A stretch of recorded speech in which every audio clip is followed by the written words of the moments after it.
जय हिंद दोस्तों, history special है ये। बहुत सारे जियोपॉलिटिकल अपडेट्स आपको स्पीड के साथ मिलेंगे आज के एपिसोड के थ्रू।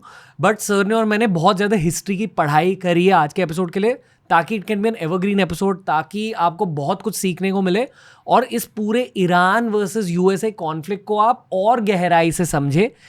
यही होता है पॉइंट ऑफ स्टडिंग हिस्ट्री की, आपकी करंट अफेयर्स की नॉलेज और ज़्यादा रिच हो जाए और ज़्यादा स्टिम्युलेटिंग हो जाए। अभिजीत चावड़ा का स्वागत है सर। बहुत धन्यवाद, thank you so much. Okay, झट से शुरुआत करते हैं। दो बहुत ज़रूरी सवाल है भारतीय पर्सपेक्टिव से। पहला सवाल ये है कि अगर न्यूक्लियर बॉम्ब फटी कहीं तो गल्फ में, तो फिर इंडिया में क्या होगा? रेडिएशन लीक हो सकती है? बिल्कुल हो सकती है, बिल्कुल। देखिए, तेहरान से मुंबई की दूरी लगभग 2800 किलोमीटर के आसपास होगी, ठीक है।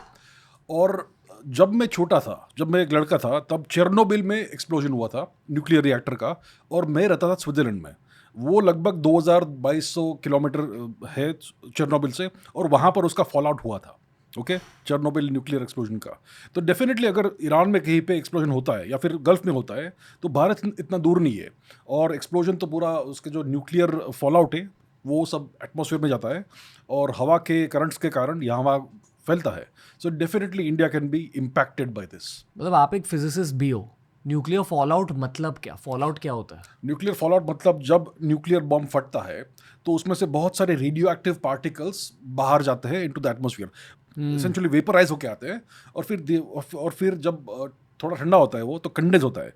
तो हवा में बहुत छोटे छोटे छोटे छोटे रेडियो एक्टिव पार्टिकल्स आपको मिलेंगे, मिलियंस बिलियंस ऑफ देम। और ये सब इनविजिबल क्लाउड्स की तरह हवा में, एटमॉस्फेयर में अलग अलग जगह जाएंगे विद द एयर सर्कुलेशन। तो अगर आपके ऊपर उसको वो गिरा तो आपको कैंसर हो सकता है। So that's a very direct effect of this. तो भारतीय पर्सपेक्टिव से ये समझाइए कि वहाँ जो कॉन्फ्लिक्ट हो रहा है, हमारे देश की इकोनॉमी कैसे अफेक्ट होती है, रुपी कैसे अफेक्ट होता है? जी देखिए, हमारा देश बहुत बड़ा है, हम जानते हैं सब, ओके। और हम बहुत सारा तेल और गैस कंज्यूम करते हैं, ओके। हमारी इकोनॉमी इसको कंज्यूम करती है। हमारे जो मोटर व्हीकल्स है, हमारे जो विमान है, हमारे जो डीजल क्या बोलते हैं, ट्रेन से, हमारे पास लाखों करोड़ों ही है, और इन सब को ये तेल चाहिए, राइट। डीजल चाहिए या फिर पेट्रोल चाहिए। हमारा जो लगभग 40% तेल जो हमारे देश में इंपोर्ट होता है, वो स्ट्रेट ऑफ हॉर्मुज से गुजर कर आता है, जो बिल्कुल बाजू में ही हमारे लिए, ठीक है। अभी स्ट्रेट ऑफ हॉर्मुज इम्पैक्टेड है, वहाँ से कुछ कुछ तेल के टैंकर्स आ रहे हैं जिनको ईरान परमिशन दे रहा है, और हमारे पास जो टैंकर्स आ रहे हैं उनको ईरान परमिशन दे रहा है। सो तो मतलब हमारा सिचुएशन ठीक ठाक है। हमारे पास कुछ कुछ दिनों के ऑयल रिजर्व्स भी है, स्ट्रेटेजिक ऑयल रिजर्व्स। और अगर सिचुएशन ऐसा हुआ कि हॉर्मुज बंद हो गया, ओके, हमारे लिए, तो हम रूस से भी तेल मंगा सकते हैं। लेकिन प्रॉब्लम ये अभी है कि यूक्रेन रूस के ऊपर आक्रमण कर रहा है, उनके जो ऑयल रिफाइनरीज और ऑयल एक्सपोर्टिंग हब्स जो है उसके ऊपर आक्रमण कर रहा है, और काफ़ी सारा नष्ट कर दिया है। तो रूस का capability to deliver oil to India, वो काफ़ी अफेक्ट हो रहा है इस समय, ठीक है। और दूसरी बात है गैस, लिक्विफाइड नेचुरल गैस या एलपीजी, लिक्विफाइड पेट्रोलियम गैस। हमारा बहुत सारा वो भी गैस भी स्ट्रेट ऑफ हॉर्मुज के थ्रू आता है, कतर से आता है बहुत सारा, और ये भी अभी इम्पैक्टेड है। और बिकॉज लड़ाई हो रही है, तो उनके जो गैस प्लांट्स है उसको भी ईरान ने अटैक किया है। तो definitely because of these things हमारे ऊपर इसका बहुत बड़ा इम्पैक्ट हो सकता है। मैं जानता हूँ कि इंडिया में कई सारे रेस्टोरेंट्स अभी बंद हो रहे हैं, बिकॉज उनके पास वो गैस, कुकिंग गैस नहीं है। और हमारे जितने भी हाउस होल्ड्स है, ओके, ऑर्डिनरी जो हाउस होल्ड्स है, वो भी कुकिंग गैस का इस्तेमाल करते हैं, या तो सिलेंडर में या फिर डायरेक्टली पाइप्ड। तो अगर ऑयल का जो हमारा इम्पोर्ट है वो सिग्निफिकेंटली इम्पैक्ट होता है, तो कुकिंग गैस की कमी पड़ जाएगी, विच will be very brutal for India. तो ये सब कंस्ट्रेंट्स है हमारे ऊपर इस समय, जिससे हमारी गवर्नमेंट को जूझना पड़ेगा। और इससे के ऊपर भी असर हो सकता है, बिकॉज अगर हमारी इकोनॉमी डाउन हो गई तो रूपी के ऊपर उसका डायरेक्ट इम्पैक्ट होता है। So definitely India is in kind of danger right now. Lockdown तो नहीं होगा, लेकिन पोटेंशियली फ्यूल राशनिंग हो सकता है, या फिर गैस राशनिंग भी हो सकता है। ऐसा हुआ है इन द पास्ट। इंडिया एक डिप्लोमेटिक स्टैंस ले रहा है इस पूरे कॉन्फ्लिक्ट में। जी हाँ। हम दोनों साइड के पक्ष में हैं। पता है ये एक प्रो मोदी स्टेटमेंट नहीं है, बट ये जो मोदी जी ने ट्रैवल करा पिछले 10 सालों में, अलग अलग देशों को विजिट करा, डिप्लोमेटिक रिलेशंस बढ़ाए, अब उनका नतीजा हमें दिख रहा है यहाँ कि everyone is India's friend sorta. Am I right, wrong?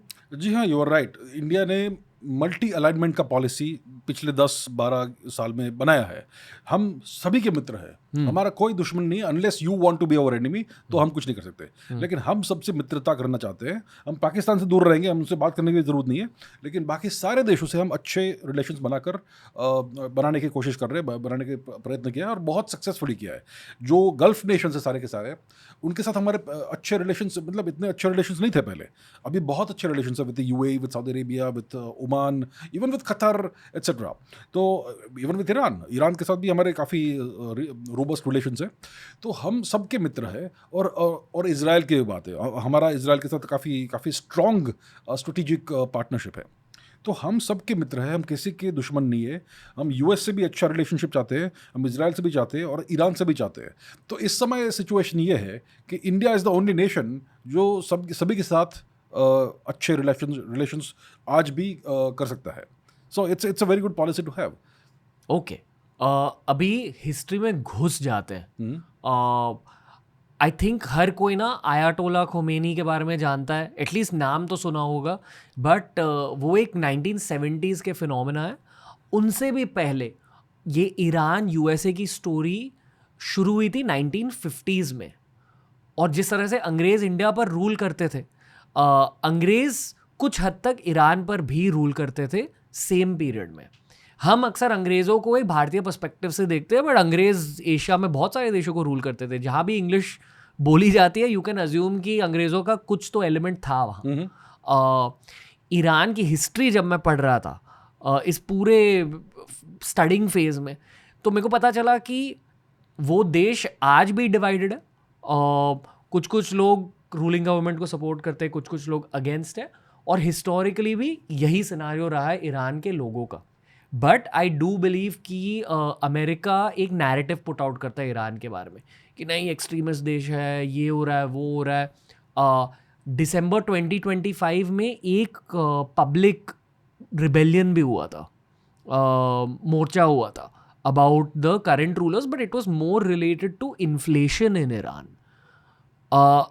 ये इन्फ्लेशन एग्जैक्टली हुई क्यों, या तो एक 2025 के पर्सपेक्टिव से समझाइए, या तो एक हिस्टोरिकल पर्सपेक्टिव से समझाइए। क्योंकि अगर इतनी बड़ी ऑयल फील्ड है, why should the country be in a difficult economic place? जी बिल्कुल। देखिए, ईरान की इकोनॉमी जो है उसके ऊपर बहुत सारे सैंक्शंस लगा के बैठा है यूएस कई सालों से। दुनिया भर के सैंक्शंस डाले हैं उसके ऊपर। इससे क्या होता है कि Iran can not trade with other countries using the normal mechanisms. Normal mechanisms क्या है? यूएस डॉलर है और स्विफ्ट सिस्टम है, राइट? तो अगर आपके पास स्विफ्ट का एक्सेस नहीं है तो आप किसी को करेंसी मनी भेज नहीं सकते हो, आप रिसीव भी नहीं कर सकते हो। तो ये एक चीज़ है। और दूसरी, दुनिया भर के सैंक्शन अगर किसी देश के ऊपर डालोगे आप तो उनकी इकोनॉमी बर्बाद हो जाएगी। तो ईरान की इकोनॉमी बहुत ही बुरी स्थिति में है और इसके कारण लोग बहुत दुखी हैं, राइट? अगर आपके पास एक देश है और आपकी एक सरकार है और आपकी इकोनॉमी बहुत ही बुरी दुर्दशा में है, तो जो कॉमन आदमी है वो क्या जानेगा कि सैंक्शंस क्या होता है। वो तो बोलेगा कि भाई हमारी सरकार कुछ काम नहीं कर रही है, राइट? तो काफ़ी फ्रस्ट्रेशन इससे होता है। वेनेजुएला में भी यही हुआ कि वेनेजुएला के पास भी बहुत सारा तेल है, वो भी एक्सपोर्ट करते थे दुनिया भर को, लेकिन यूएस ने वेनेजुएला के ऊपर दुनिया भर के सैंक्शंस डाल दिए तो वेनेजुएला की इकोनॉमी नष्ट हो गई। इन्फ्लेशन, हाइपर इन्फ्लेशन तो नहीं हुआ लेकिन बहुत इन्फ्लेशन हो गया और नॉर्मल गुड्स की बहुत कमी होने लगी एंड सो ऑन। तो same problem with Iran also. उनको मेडिकल सप्लाईज नहीं मिलते, उनको दुनिया भर की चीज़ें नहीं मिलती है जो हम वी टेक फॉर ग्रांटेड। तो इसलिए ईरान की इकोनॉमी इतनी बुरी दुर्दशा में है। और ईरान के पास बहुत सारा तेल है, one of the biggest oil producing Nations, लेकिन यूएस ने बहुत सारे नेशंस को ऐसा बोला है, फोर्स किया है कि आप ईरान से तेल नहीं खरीद सकते। फॉर एग्जांपल 2010 के आसपास तक, 2015-16 तक हम इंडिया ईरान से बहुत सारा तेल खरीदे थे। फिर यूएस ने दबाव डाला इंडिया के ऊपर, तो हमने छोड़ दिया, भाई ठीक है हम नहीं लेंगे इनसे, सो ईरान का जो वो रेवेन्यू था वो बंद हो गया। तो इस प्रकार से बहुत सारे अलग अलग देश हैं जो अब ईरान से तेल नहीं खरीद रहे हैं बहुत सालों से, इसलिए Iran is force to sell to only 2-3 nations. एक तो चाइना है, रूस के पास तो ज़रूरत नहीं है ऑयल की, right, because they are oil producing nation. तो इसलिए ईरान की ये दुर्दशा हुई है because of all these external constraints imposed by the United States. Okay, एक सवाल मैं ऑब्जेक्टिवली पूछना चाहूँगा, क्या अमेरिका इतना ज़्यादा शक्तिशाली है कि अगर वो चाहे तो एक पूरे देश को बर्बाद कर सकता है सैंक्शंस के थ्रू, टैरिफ्स के through? They are that powerful. कारण कि वो पूरी दुनिया की इकोनॉमिक सिस्टम को कंट्रोल करते हैं। दुनिया भर की इकोनॉमिक सिस्टम के 2-3 बेसिस है। एक तो ग्लोबल रिजर्व करेंसी है यूएस डॉलर, पेट्रो डॉलर। अगर आपको कुछ तेल का खरीदी करनी है या फिर सेल करना है तो normally it is done in US dollars. Okay, दूसरा है स्विफ्ट सिस्टम। अगर आपको इंटरनेशनल ट्रांजैक्शंस करने हैं बड़े बड़े क्वांटिटीज़ के तो you to go through the swift system. अगर आपको इंडिया से आपके पर्सनल अकाउंट से किसी और देश में भेजना है तो आपको स्विफ्ट कोड लगता है, right? So you know the Swift code. अगर आपके देश में स्विफ्ट बंद है तो यू कैंट सेंड इट और यू कैंट रिसीव इट। तो that's how you can destroy nation completely. आप डिस्ट्रॉय कर सकते हो किसी नेशन को। अगर आप यूएस हो और आपके हर कोई अलाइज है, आप अपने सारे अलाइज को बोलिए कि भाई आप इनके साथ ट्रेड मत कीजिए, तो आपकी मानेंगे।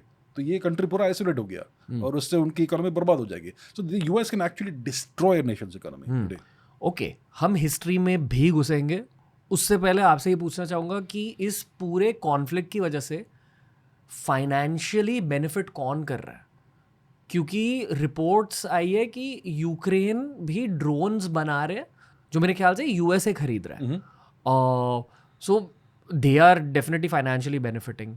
आई am sure on some level Russia is benefiting from this conflict also. ये समझाइए, क्योंकि मेरे ख्याल से पूरी दुनिया इस युद्ध में शामिल है। बिल्कुल, डायरेक्टली या इनडायरेक्टली हम सब इसमें अनफॉर्चुनेटली इन्वॉल्व है। तो कौन कौन इस युद्ध से बेनिफिट कर रहा है? देखिए, इजराइल तो बेनिफिट नहीं कर रहा है। इजराइल तो डिस्ट्रॉय हो रहा है, बहुत बॉम्बार्डमेंट ले रहा है ईरान। ईरान भी पूरा नष्ट हो रहा है। गल्फ नेशंस भी सारे बहुत बुरी तरह से हिट हुए हैं। लेकिन दूर के नेशंस को अगर हम देखेंगे, ईरान ने स्ट्रेट ऑफ हॉर्मुज को बंद किया है। शायद Houthis straight of Bab al मांदेब को भी बंद कर दे, इट्स अ पॉसिबिलिटी। तो उससे जो तेल जाता है दुनिया भर, ईस्ट वेस्ट, वो बंद हो जाएगा। तो उससे रशिया कैन बेनिफिट, क्योंकि Russia is a major oil producing exporting nation और वो इस शॉर्टफॉल को फुलफिल कर सकते हैं। तो भारत में अगर लेट्स से हॉर्मुज से तेल नहीं आता है, we can place orders with Russia और रशिया भेजेगा हमें, 30-40 दिन लगेंगे लेकिन मिलेगा हमें, ठीक है? सो रशिया कैन बेनिफिट। लेकिन यूक्रेन ने रशिया के 3-4 ऑयल एक्सपोर्टिंग हब्स और पोर्ट्स को डिस्ट्रॉय किया है विद ड्रोन अटैक्स, जिसके कारण रशिया का ऑयल आउटपुट 40% से कम हो गया है। तो अगर 100 था पहले, अभी 60 के आसपास है, राइट?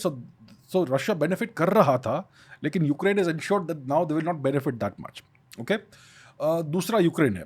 यूक्रेन तो पूरा बर्बाद नेशन है आज, उनकी बहुत बुरी दुर्दशा है। लेकिन पिछले 4 साल से वो रशिया से युद्ध कर रहे हैं, तो उन्होंने ड्रोन वॉरफेयर में बहुत ही एडवांसमेंट्स किए हैं। They know how to fight with drones, they know how to destroy drones, मतलब offensive and counter offensive tactics, techniques, technology सब उन्होंने बना के रखी है। And now they are beginning to share that with the US. मुझे पता नहीं कि यूक्रेन को उससे कुछ पैसा मिलेगा या नहीं, क्योंकि Ukraine is living on American donations and European donations. लेकिन ये डेफिनेटली टेक्नोलॉजी और नो हाउ शेयर करेंगे with the US. So US benefits from this.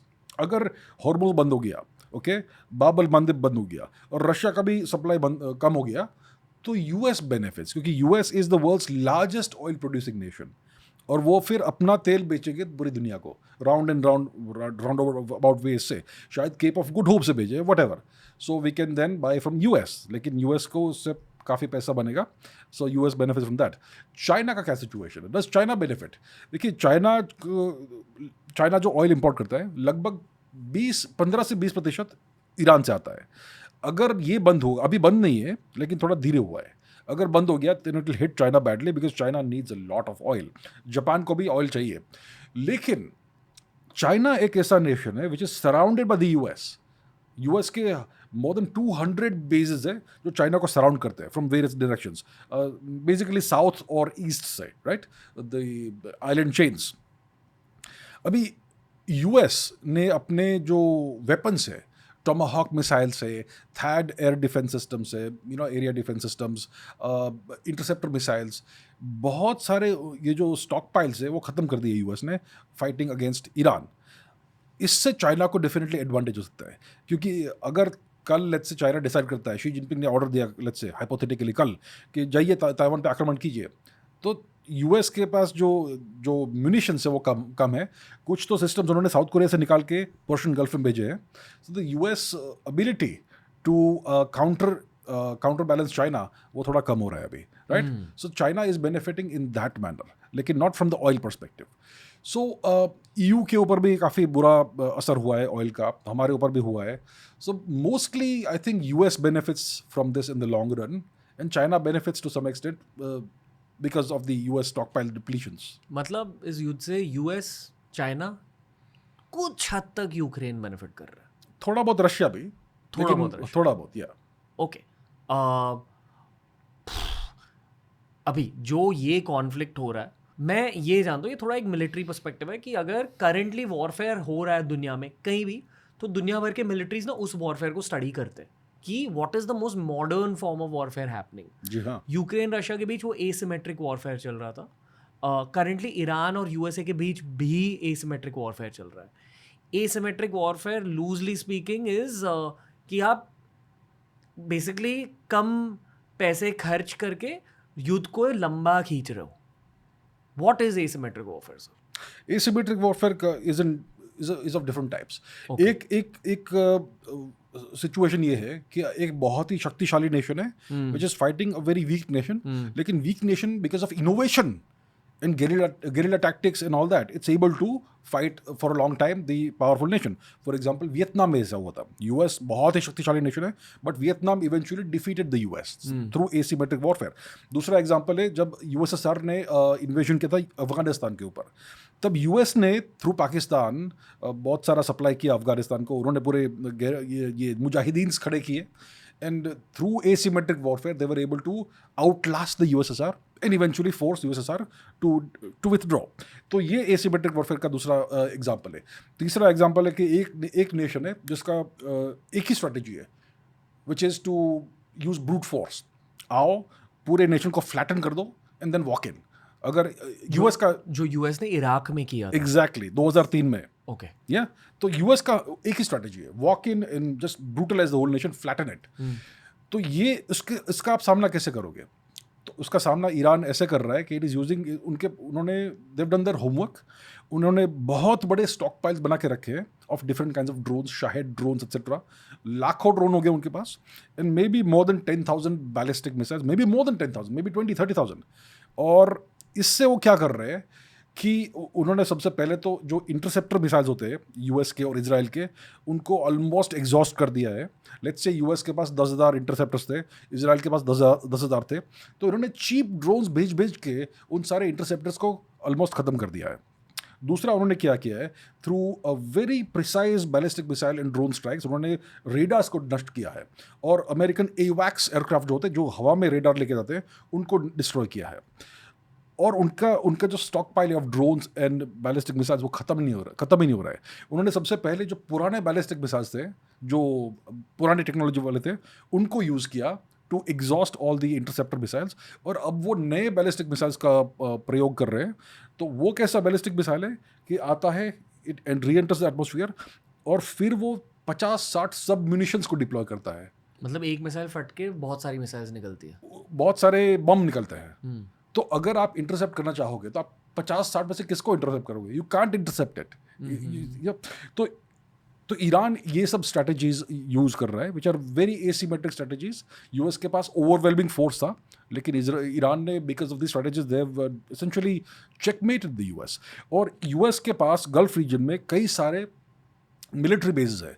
एक तो बहरीन में है 5th fleet headquarters which is one of the biggest naval facilities in the world. उसको Iran ने मोस्ट लाइकली ऑलमोस्ट डिस्ट्रॉय कर दिया होगा, या फिर बहुत बुरी तरह से डिग्रेड किया होगा। It is essentially unusable. और दूसरे जो भी अलग अलग यूएस बेसेस है इस रीजन में, मोस्टली आर डिस्ट्रॉयड और very badly degraded, almost unusable. US के पास 2 एयरक्राफ्ट कैरियर्स थे इस रीजन में, ईरान ने उनको भगा दिया वापस, US has taken them away from the region. और अब जॉर्ज डब्ल्यू बुश या जो भी एयरक्राफ्ट कर रहे हैं वो तीसरा अभी आ रहा है इस रीजन में, but I am not sure कितनी क्या भूमिका प्ले कर सकता है वो. सो ईरान ने अच्छे से होमवर्क किया है. वो जानता है कि उनके पास एयरफोर्स इतना अच्छा कैपेबल नहीं है, उनके पास नेवी इतना कैपेबल नहीं है, लेकिन they have completely turn the tide of the war using asymmetric warfare, using drones and ballistic missiles. तो ये उनका बहुत ही वेल कुछ से आउटस्टैंडिंग डिस्प्ले हुआ है. हम थर्सडे को रिकॉर्ड कर रहे हैं. कल रात ही मेरे ख्याल से वो अमेजोन डेटा सेंटर डिस्ट्रॉय हुआ था ईरान की वजह से. So they are bombing now these businesses, American businesses in the gulf, part of asymmetric warfare कि we will cause you economic damage. Actually ये रिटेलिएटरी वॉरफेयर है. ईरान ने देखिए, मैं इसमें न्यूट्रल हूँ, मेरा कोई इधर भी साथ नहीं, मेरा आई डोंट सपोर्ट दिस और दैट और आई ओनली सपोर्ट इंडिया, ठीक है. लेकिन एज अ न्यूट्रल ऑब्जर्वर मैं क्या ऑब्जर्व कर रहा हूँ कि ईरान ने बहुत रिस्पॉन्सिबली रिटेलिएटरी वॉरफेयर किया है. कि आप अगर हमें मारोगे हम आपको मारेंगे. जी, अगर आप हमारे डिसैलिनेशन प्लांट को तोड़ोगे तो हम आपके डिसैलिनेशन प्लांट को तोड़ेंगे. अगर आप तेहरान के पास जो ऑयल रिजर्वायर है, ऑयल डिपो है, उसको आप तोड़ोगे तो we will target your oil facilities. अगर आप हमारा गैस प्लांट तोड़ोगे तो हम आपके गैस प्लांट को तोड़ेंगे, राइट. अगर आप तेहरान को बॉम्ब करेंगे, हम तेल अवीव और हाइफा को बॉम्ब करेंगे. तो इस प्रकार का एस्केलेशन उन्होंने एज अ रिस्पॉन्स हमेशा किया है. They have not started anything. US ने उनका एक स्कूल उड़ा दिया, 170 little girls died in that. Iran has not responded to that with a similar kind of strike.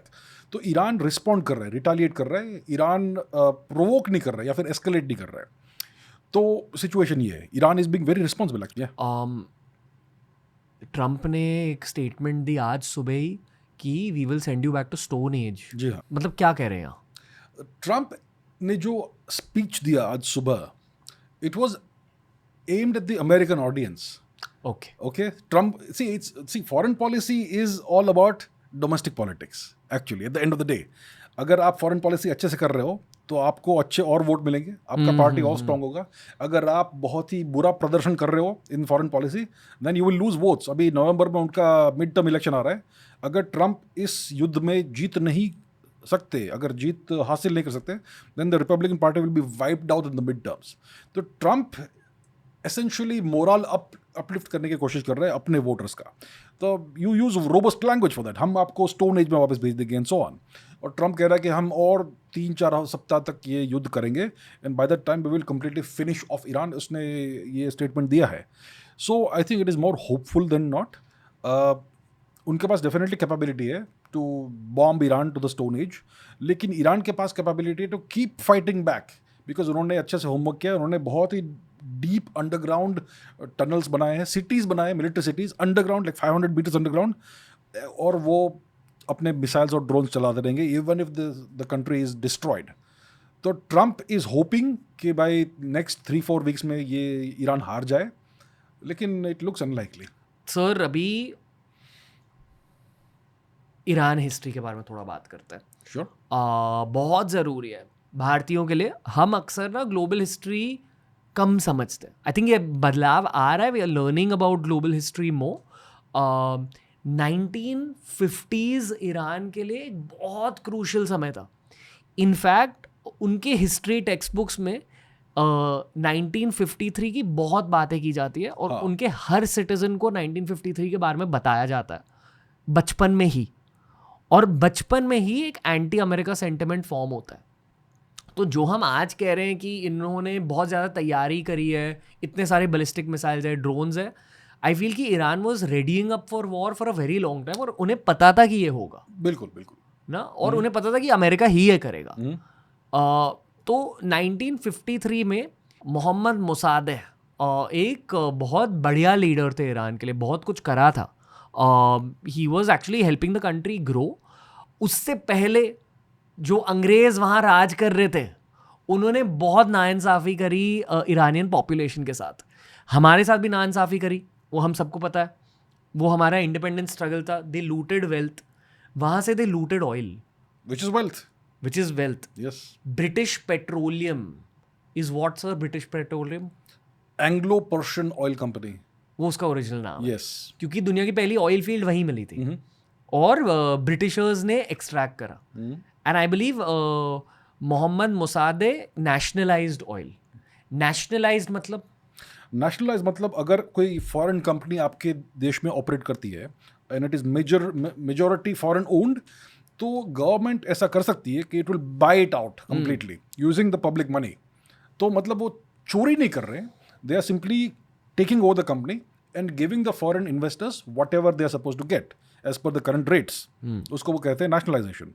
तो कई देशों में ऐसा होता है नेशनलाइजेशन. इंडिया में भी ऐसे आई थिंक 70s में ऐसा कुछ हुआ था, राइट. तो ईरानियन गवर्नमेंट ने उस कंपनी को नेशनलाइज कर दिया. उसका मतलब ये है कि from that day onwards they will take all of the value that comes from selling oil. उसके पहले क्या हो रहा था कि ये जो कंपनी थी वो ब्रिटिश ओन थी और वो ईरानियन गवर्नमेंट को आई थिंक 16% रॉयल्टीज दे रहे थे, बाकी सब वो पैसा खा रहे थे. तो अगर 1 लाख रुपए का ऑयल बेचा, उन्होंने एक्सट्रैक्ट किया और बेचा दुनिया को, तो सिर्फ 16% मिलेगा ईरान को, बाकी 84% मिलेगा इंग्लैंड को, ब्रिटेन को. तो ये ऑब्वियसली बहुत ही लॉपसाइडेड और अनफेयर चीज़ थी और मोहम्मद मोसादे ने उसको एंड किया जब वो प्रधानमंत्री बने ईरान के मजलिस के 1951 में. यस. ओके. एंड मेरे ख्याल से जब अंग्रेज वहाँ राज कर रहे थे, फेटो से राज कर रहे राज नहीं कर रहे थे, उन्होंने वहाँ पे एक पपेट रूलर बना के रखा था. कौन? रजा शाह, मतलब वहाँ का किंग, वहाँ का शाह, किंग. यस. राजा. उसको उन्होंने 1915 या 1920 के आसपास 1925 में उसको इंस्टॉल किया था as the puppet king of Iran. तो ये रजा शाह कौन था? He was simply a soldier, he was simply a military officer. जो कजर डायनास्टी थी, जो ईरान की पहलवी डायनेस्टी के पहले वाली डायनेस्टी थी, उसमें Reza Shah was a military officer. और फिर क्या हुआ था कि 1901 में ईरान में ऑयल डिस्कवर हुआ था और फिर जो कजर डायनास्टी का जो रूलर था उसने लाइसेंस दिया था कॉन्ट्रैक्ट दिया था एक ब्रिटिश ऑयल कंपनी को कि आप हमारे पास तो टेक्नोलॉजी है नहीं, तो आप आइए, आप इसको एक्सप्लोर कीजिए और हमें कुछ रॉयल्टी दीजिए, अब बाकी आप सब प्रॉफिट लीजिए. तो उन्होंने 84% अपने लिए रखा और ईरान को 16% दिया. फिर फर्स्ट वर्ल्ड वॉर हुआ और फिर जो कजर डायनास्टी का जो रूलर था वो इतना कोऑपरेट नहीं कर रहा था विद इंग्लिश, तो इसलिए ब्रिटेन ने एक कू किया और रजा शाह को एज द शाह इंस्टॉल किया. उसमें कोई रॉयल ब्लड नहीं था, कोई एरिस्टोक्रेटिक ब्लड नहीं था, लेकिन because he was useful to the British they put him as the puppet leader, the puppet ruler, the puppet king of Iran. तो ब्रिटिश रूल डायरेक्टली नहीं था, ब्रिटिश रूल इनडायरेक्टली था, राइट. और फिर उसने जो भी पॉलिसीज की it was all in favour of the British until did not work. और फिर 1940s में रजा शाह ने जर्मनी का सपोर्ट किया in the second world war. तो इसलिए ब्रिटेन ने और यूएस ने फिर से कू किया और रजा शाह को हटाया और उसके बेटे को मोहम्मद रजा शाह को as the second Shah install किया, जिसको हम कहते हैं Mohammad Reza Pahlavi. So he was the son of the first Shah and he was very much aligned with the British interests. और फिर तब से शुरू होता है and obviously the Persian nation was losing all its oil wealth. और फिर system क्या था कि एट द टॉप आपको है you have the king, the shah, उसके नीचे आएगी Majlis which is the Iranian parliament, okay. और ईरानियन पार्लियामेंट में प्राइम मिनिस्टर होगा. तो 1951 में ईरानियन पार्लियामेंट ने मोहम्मद मोसादेह को as the prime minister appoint किया और उसने इमीडिएटली ये प्रोसेस शुरू कर दिया to nationalise the Iranian oil, जो एंग्लो पर्शियन ऑयल कंपनी. और इससे अलार्म बेल्स चले गए, alarm bells started ringing in London and in Washington. तो क्या हुआ कि लंदन और वाशिंगटन और CIA ये सब मिलके उन्होंने एक बहुत अच्छी क्या बोलते हैं एक बहुत अच्छा षड्यंत्र रचा टू आउस्ट मोहम्मद मोसादेह. तो उन्होंने क्या किया, सबसे पहले कि उन्होंने प्रोपागेंडा वॉर शुरू किया. उन्होंने कई सारे न्यूज़पेपर वालों को खरीद लिया, ओके, ब्राइब देके कि आप इसके खिलाफ बहुत बड़ा प्रोपागेंडा कीजिए. So they got clerics to speak against Mohammad Mosaddegh. उसके बाद उन्होंने क्या किया कि उन्होंने पेड प्रोटेस्ट शुरू किए, ओके. और ये सब कंफर्म्ड चीज़ें हैं. ऑफ कोर्स ये मैं कल रिसर्च कर रहा था इसी चैप्टर पे. Okay. What came out is this, Mohammad Mosaddegh nationalized oil in Iran. Before this, British were extracting oil. CIA officer Kermit Roosevelt Jr. orchestrated street mobs and spread propaganda. Exactly. Theodore Roosevelt के बेटे थे मेरे ख्याल से. Same family, yeah. Same, मतलब हाँ उनके Some रिश्तेदार relative, थे. yeah. कौन है Theodore Roosevelt? President of the US. Teddy. Finally, Mohammad Mossadegh was arrested and removed from power. 63 में. Okay. Shah was reinstated as the ruler. तो उन्होंने क्या किया कि उन्होंने नया प्राइम मिनिस्टर अपॉइंट किया, who was a military officer, और फिर उस प्राइम मिनिस्टर ने रूल्स चेंज किए मजलिस में, नया लॉज या नया बिल्स लाए, जिससे the shah becomes all powerful and the Majlis becomes way less powerful. तो इससे the UK and the US they essentially established a proper dictatorship in Iran. और shah was no longer just a titular figure, he was the actual autocratic ruler of Iran. और Majlis के powers बहुत कम हो गए parliament के. एक की input है यहाँ. In the year 2000 secretary of state Madeleine Albright formally acknowledged the coup. Okay, 2000 मतलब में पब्लिकली कहा कि हाँ अमेरिका ने करा है. ऑपरेशन एजैक्स था उसका नाम. हाँ. In 2013 CIA officially admitted its role, but damage हो गई. ऑफ कोर्स, मतलब 1953 में हुआ, वो 2013 में अनाउंस किया. 60 years later. ये भी कुछ इसके पीछे स्ट्रैटेजी रहेगी. हाँ, because now it's too late to change anything, ना, so you can admit that. तो जब ये शाह रीइंस्टेट हुए थे, मोहम्मद मोसादेह को निकालने के बाद 40% of oil revenue was given to British Petroleum, 40% to American companies and remaining to French and Dutch firms. So nothing for Iran. Yes. तो 1953 के बारे में हर ईरानी सिविलियन को सिखाया जाता है. ये उनके हिस्ट्री का एक मेन एलिमेंट है. Which is why this America versus Iran rivalry has been going on now for 70 years. 73 years to be specific. So isn't it interesting? आज भी जब US जो कलर रेवोल्यूशन करता है, वही पैटर्न आपको दिखेगा. पहले प्रोपेगेंडा शुरू होगा, फिर पेड डेमोन्स्ट्रेशंस और प्रोटेस्ट कहीं से भी निकल के आएंगे, एंड फिर they will try and do regime change through the military. Bangladesh में यही हुआ था. ओके, 2024 में एग्जैक्टली सेम पैटर्न आपको दिखा, but with more sophistication. Right, this is the point of studying history. एक एक्स-रे विजन मिल जाती है दुनिया पे. But go on. या सो शाह बिकम्स ऑल पावरफुल 1953 में. ओके, उसके बाद शाह ने एक वाइट रेवोल्यूशन लॉन्च किया, which was all about transforming Iran, modernizing Iran. उसने सेक्युलर लॉज डाले ईरान में. उसने, आई थिंक उसके पिताजी ने पर्शिया का नाम चेंज किया था टू ईरान. जो फर्स्ट किंग था of the Pahlavi dynasty, he was not a big fan of Islam. वो he wanted to root Persia in the old culture of Persia. तो उसको उसने ईरान बना दिया एंड सिविलाइजेशनल आइडेंटिटी बनाई उसने ईरान की. फिर उसका जो बेटा है उसने 1953 के बाद 1960s के आसपास वाइट रेवोल्यूशन शुरू किया, modernizing Iran, secularizing Iran, infrastructure बनाओ, लाइब्रेरीज बनाओ, हेल्थ सेंटर्स बनाओ, अर्बनाइज करो ईरान को. और for a while it was very good, और Iran was doing very very well, बहुत प्रॉस्परस था. लेकिन जो कंजर्वेटिव लोग हैं ईरान में, they were against this secularization of Iran. और विमेन को जो चादर पहननी पड़ती थी या फिर बुर्का पहनना पड़ता था, उसने वो मैंडेटरी नहीं किया था. सो दे वर अपसेट विद दैट. और उसने एक सीक्रेट पुलिस बनाई थी सवाक नाम की, विच वॉज वेरी ब्रूटल. और जो भी उसके खिलाफ, उसके विरुद्ध कुछ बोलता था, उसको बहुत ही वेरी बैड ट्रीटमेंट मिलता था. Right, so it was the rule of terror, okay, by the Shah. और फिर 1970s में क्या हुआ कि ईरान की इकोनॉमी इतनी अच्छी नहीं रही, it was not doing well because of mismanagement और व्हाटएवर. फिर 1973 में योम किपुर वॉर हुआ against Israel. Okay, Israel versus other Arab nations. मतलब जो आज भी हो रहा है, same, similar to that. So Yom Kippur War was a huge huge intelligence failure of Israel. Okay, and Israel बाल बचा उसमें, and because of Western help.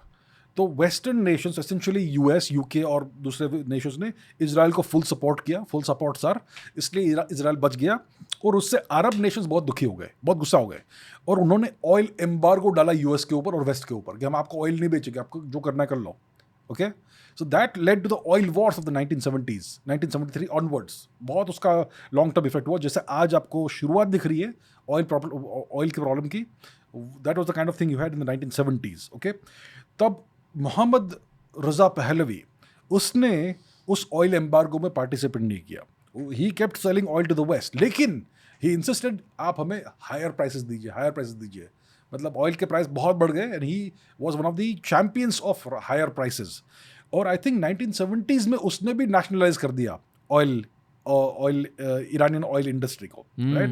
तो जो मोहम्मद मोसाद्देह ने किया था 1951 में, वो मोहम्मद रिजा पहलवी ने किया अराउंड 1973 के आसपास, उसके 1-2 साल के अंदर.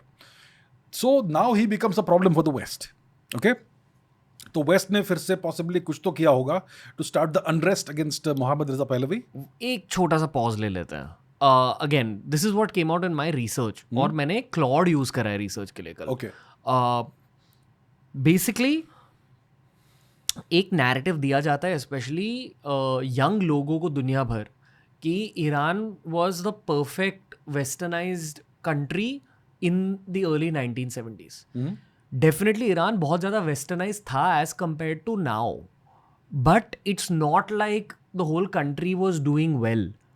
एंड ये जो रेवोल्यूशन हुआ जिसकी बात आप करने वाले हो, कहा जाता है कि बहुत सारे लोग अलग अलग डोमेन्स ऑफ सोसाइटी से, एक्सट्रीमिस्ट भी, लेफ्ट लीनिंग लोग भी, लेफ्ट विंग लोग भी, सब साथ में लड़ रहे थे. हाँ जी, बिल्कुल. और सब ने साथ में रेवोल्यूशन करा. उस वजह से वो किंग हटा. हाँ. तो जो नैरेटिव हम तक पहुंच रहा है ना कि नहीं वो किंग को हटाया गया, ये बहुत ही लेयर्ड चीज़ है. It's not as simple as अरे वो ज़्यादा लेफ्ट विंग थे इसलिए उन्हें हटाया गया.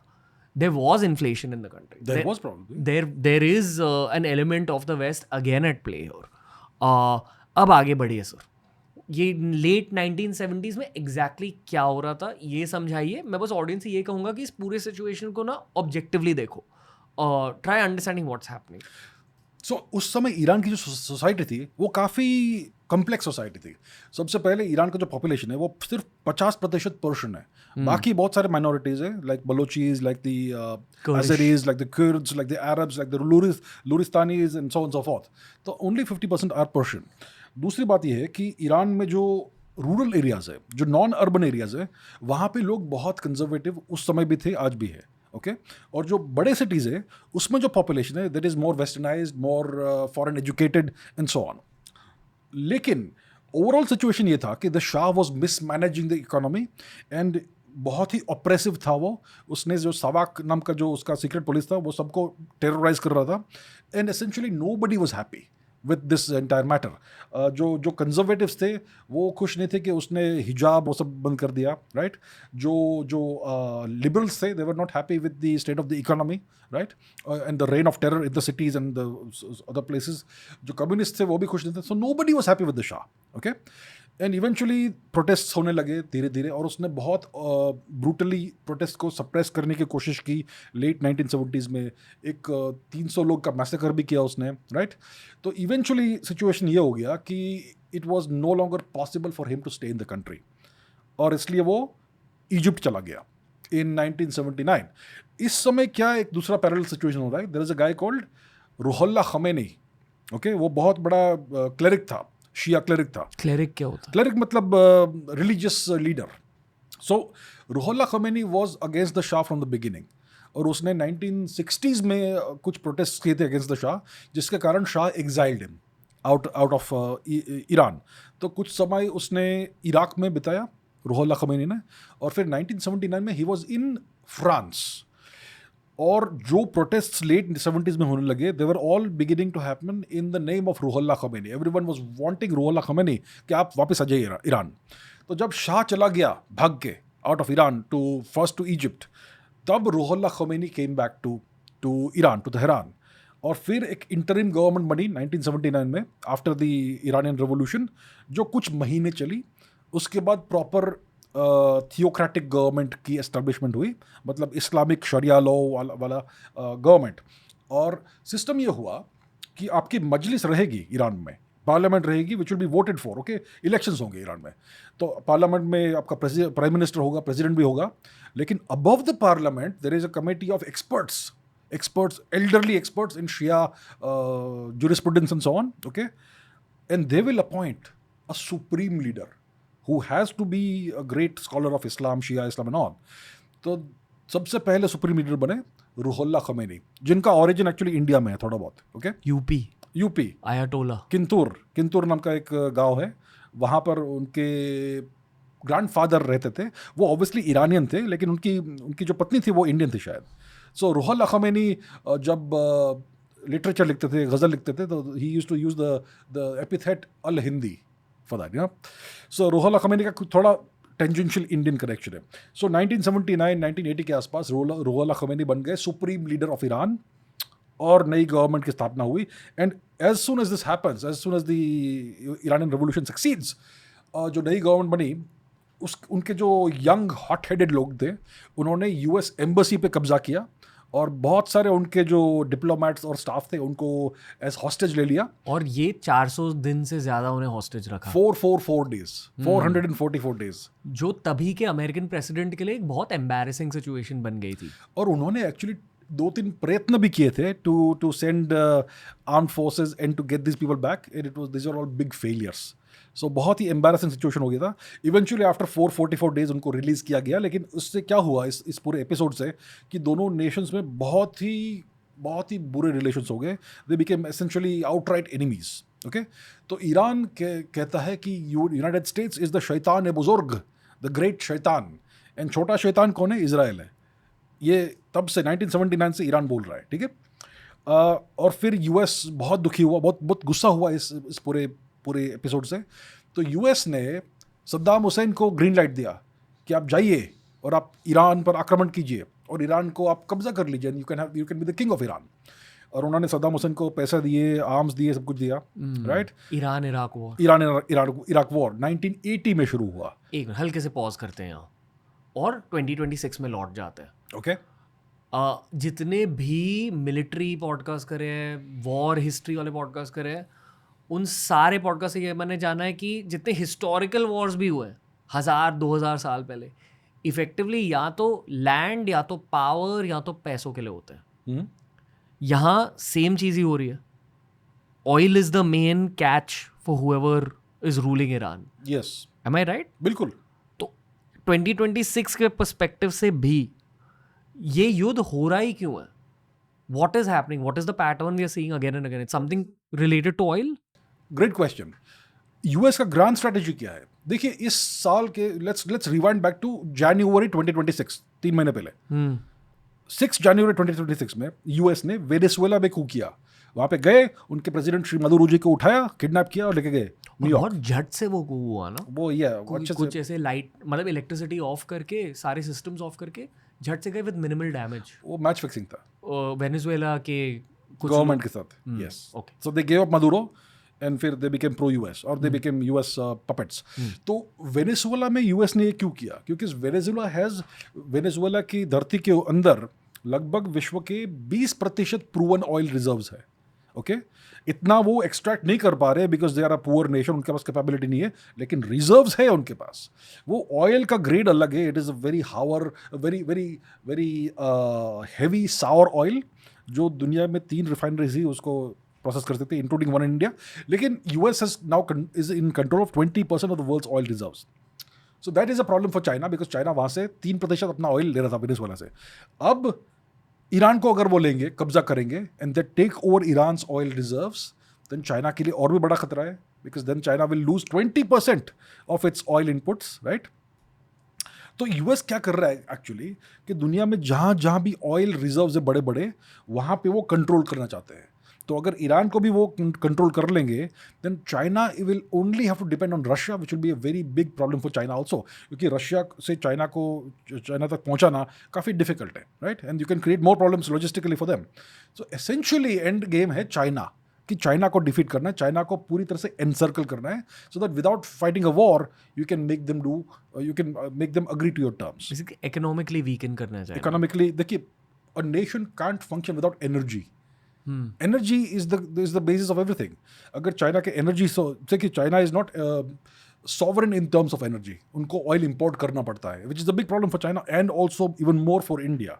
तो अगर आप उस अकीलीज हील को कंट्रोल करोगे आप, then you can make China do whatever you want, and China will have to, you know, there no choice. हल्के से साइंस में घुसे, ऑयल जमीन के नीचे मिलता कैसे? मिलता कैसे? मतलब कैसे पता रहता है कि हाँ यहाँ ऑयल होगा? हाँ, that's a great question actually.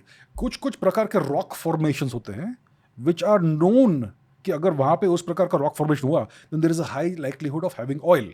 ये हमें कैसे पता है? Because we been drilling all over the place for the last 100-200 years, और हमें एम्पिरिकली मालूम पड़ गया है कि ये पैटर्न है कि कुछ प्रकार के रॉक्स आपको मिलेंगे तो वहाँ पे ऑयल होने की ज़्यादा पॉसिबिलिटी है। दूसरा ये है कि so that is one thing. दूसरा, अगर आपको लगता है कि ये यहाँ पे हाई पॉसिबिलिटी है तो आपको जाके ड्रिल करना पड़ेगा। You will have to go and drill, और कई बार ऐसा होगा कि आप ड्रिल करते रहोगे, कुछ नहीं मिलेगा आपको। Then you pull it out, go drill somewhere else, you do that over and over again, eventually आपको कुछ मिलेगा। और ये पिछले 200 सालों से चल रहा है, लगभग 150-200 साल तक से चल रहा है। यस, क्योंकि उस जमाने के इंसानों को पता था कि यहाँ से बहुत पैसे निकलेंगे। उनको उस समय पता नहीं था कि ऑयल का एक्चुअल वैल्यू क्या है। सऊदी अरेबिया में तो ऐसे ऑयल ज़मीन से निकलता है कई जगह पे, लेकिन लोगों को उस समय पता नहीं था कि ऑयल का वैल्यू क्या है। लेकिन जब इंडस्ट्रियल रिवोल्यूशन हुआ तो सबसे पहले it happen on the basis of coal जलाने से इंडस्ट्रियल रिवोल्यूशन हुआ। उसके कारण Europe was able to produce all kinds of goods at tremendous scale and very rapidly. तो देन दे सेड कि हमें इससे भी अच्छा सोर्स ऑफ एनर्जी चाहिए, better than coal, and then they saw oil. Then the Europeans understood oil का कीमत, actual value क्या है। ये पर्शियंस को और सऊदी अरब्स को कुछ पता नहीं था। So the Europeans came here, they saw यहाँ पे तो बहुत सारा तेल है, so we should now take over this region, we should control the region. तो ये बात है। कितना ऑयल बचा है अर्थ के क्रस्ट में? ऐसा कहा जाता है कि लगभग 100 साल तक और है ऑयल, लेकिन you don't know for sure. That's a long enough time to plan well. But maybe 50 साल में आधा हो जाएगा, जो मतलब काफ़ी कम हो जाएगा। फिर you have to dig deeper perhaps, right? But we are not sure exactly ऐसा है कि नहीं। आपको लगता है कि कोई चांस है कि भारत के ज्योग्राफी में ऑयल मिल सकता है? मुझे लगता है कि चांस है, क्यों? क्योंकि अंडमान जो रीजन है, वो जो पूरा जोन है, it is known to be rich in oil and gas. Indonesia वहाँ पे ड्रिलिंग करता है, दे आर टॉप 10 तो शायद नहीं होंगे वो इंडोनेशिया, लेकिन they are major supplier, I mean major producer of oil and petroleum. तो उस रीजन में डेफिनेटली ऑयल के बहुत सारे फील्ड्स हैं। मतलब बे ऑफ बंगाल आप कह रहे हो? बे ऑफ बंगाल, अंडमान निकोबार आइलैंड्स, उस रीजन में जो हमारे एक्सक्लूसिव इकोनॉमिक जोन में आते हैं। बट समुंदर के अंदर जाकर ड्रिलिंग करनी होगी। ये सब सरफेस ड्रिलिंग, आपको समुद्र में जाना पड़ेगा और आपको ऑयल वेल बनानी पड़ेगी which drills under the surface of the ocean. Okay, आपको लगता है रिलायंस सर्च कर रही है ऑयल के लिए वहाँ? इस समय भारतीय सरकार ने टेंडर्स बनाए हैं, and they are asking for various companies who are interested to go and drill over here. तो प्रोसेस शुरू हुआ है, उसको कुछ साल लगेंगे शायद, लेकिन अगर उस जगह में काफ़ी रिच रिसोर्सेज है, रिजर्व्स है, तो शायद होपफुली जल्दी मिल जाए। ओके, हाइपोथेटिकली अगर बहुत बड़ी ऑयल फील्ड मिली तो is it dangerous for India?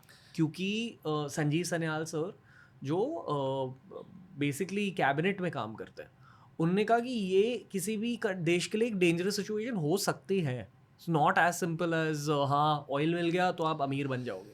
So why is it dangerous, ये हमें समझना है। Let's say hypothetically Andaman Nicobar हमारे एक्सक्लूसिव इकोनॉमिक जोन में बहुत बड़ा रिजर्वायर है ऑयल का, और लेट्स से हमें मिल गया है लेकिन हम चुप बैठे हैं। तो ऐसा क्यों चुप बैठे होंगे? मुझे पता नहीं क्या हो रहा है, लेकिन मैं कह रहा हूँ हाइपोथेटिकली, क्योंकि अगर वहाँ पे बड़ा ऑयल रिजर्वायर मिला आपको, तो सबसे पहले किसकी नज़र उस पर पड़ेगी? यूएस की, and then they will take action. वो उस जगह पे कुछ भी बहाना बना के कब्जा करने के प्रयत्न करेंगे, और उनकी नेवल फोर्स काफ़ी अच्छी है। तो अगर हमें बहुत बड़ा कोई ऐसा डिस्कवरी होता है ऑयल एंड गैस का, तो सबसे पहला हमें क्या काम करना पड़ेगा? हमें अपनी नेवल कैपेबिलिटी बढ़ानी पड़ेगी, so that we can actually defend that place against any aggressor. और हमें वहाँ पर E280 बबल्स बनाने पड़ेंगे with lots of missiles and drones, ताकि कोई आया तो उसको हम नष्ट कर सके। सो ये बात है, it is dangerous for a nation unless you are very well prepared and you have a very robust capability. It is dangerous to discover oil and gas, क्योंकि US will come and invade under any pretext. Getting back to the war sir, as we speak right now, मेरे ख्याल से at least what is reported is 2000 से ज़्यादा deaths हुए हैं already in this conflict, and obviously this number is going to go up. I'm sure Iran's also inflicted a lot of damage on Israel, USA, in the Gulf. आपके मुताबिक ये भी Ukraine Russia की तरह एक stretched युद्ध होगा या झट से खत्म हो जाएगा? इस समय कहना मुश्किल है। ओके, ट्रम्प तो कह रहे हैं कि नेक्स्ट 3-4 वीक्स में I will end this war, I will bomb Iran back to the stone age, ऐसा बोल रहे वो। लेकिन क्या उनमें क्षमता है ये करने की? यूएस बहुत शक्तिशाली देश है, हम जानते हैं, लेकिन गल्फ रीजन में उनकी क्या कैपेबिलिटीज़ है और कितना वो रीइंफोर्समेंट ला सकते हैं, इट डिपेंड्स ऑन दैट। अगर आप अल्टीट्यूड से चाहते हो डिफीट करना ईरान को, इट्स इम्पॉसिबल। अगर आपको एक्चुअली वॉर को एंड करना है, you have to actually do regime change. उसके लिए you have to put boots on the ground. और 5,000 10,000 सोल्जर्स से कुछ नहीं होगा। You have to send 1,00,000 soldiers, 2,00,000 soldiers, क्योंकि Iran is waiting for this. लेकिन अगर बैक चैनल डिप्लोमेटिक नेगोशिएशंस होते हैं and they come to some kind of agreement, then the war can end. Trump क्या कह रहा है कि वो चाहता है कि ईरान का न्यूक्लियर प्रोग्राम 100% खत्म हो जाए। पहली शर्त ये। दूसरी शर्त, open the straight of Hormuz as per our terms. तीसरा, destroy your missile capabilities. Fourth, destroy your drone capabilities. मतलब एसेंशियली ट्रम्प कह रहा है कि आप निहत्ते बन जाओ, देन वी विल अग्री। लेकिन अगर ईरान ये सब मानता है, निहत्ता बन जाता है, then they will just walk in and take over, right? So जो टर्म्स ट्रम्प मांग रहा है, those are unacceptable to any sovereign nation, right? So it is not going to work out that way. So I don't know कि किस प्रकार का understanding वो back channel diplomatic negotiation से कर सकते हैं। I think it is difficult, बहुत डिफिकल्ट है। और अगर कॉम्प्रोमाइज़ नहीं होता है of some kind which is like equal, दोनों साइड कॉम्प्रोमाइज़ नहीं करेंगे, there will be no agreement. यहाँ हम हिस्ट्री की बातें कर रहे हैं, कुछ डिप्लोमेटिक बातें हो रही थी ईरान यूएसए के बीच related to the nuclear deal,